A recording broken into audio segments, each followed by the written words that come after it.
जय जगन्नाथ। 1 एप्रिल ओडिशा दिवस ठारू 14 एप्रिल ओडिया नववर्ष पर्यंत यही 14 दिन आमे ओडिया पक्ष भावे पालन करुछु। एही पक्षर प्रत्येक मुहूर्त सबु ओडियांक पई स्वाभिमान, संस्कृति, परंपरा और अस्मिता को नहीं प्रेरणार समय हेउ।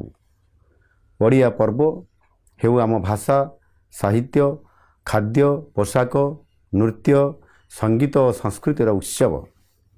एही समय मध्यरे जो महापुरुष और महिषी मानक त्याग और बलिदान जोगु 1936 मसीह खंड विखंडित ओडिशार एकत्रीकरण संभव होइथिला।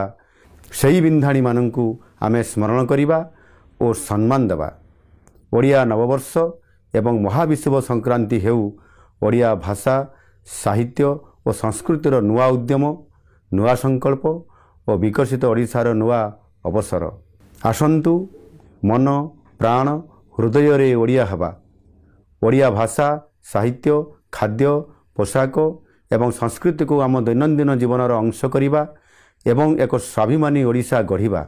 आसंतु उत्साह सहित गाँ, सहर और प्रत्येक घरे 1 एप्रिल रु 14 एप्रिल जाए ओडिया पक्ष पालन करिबा।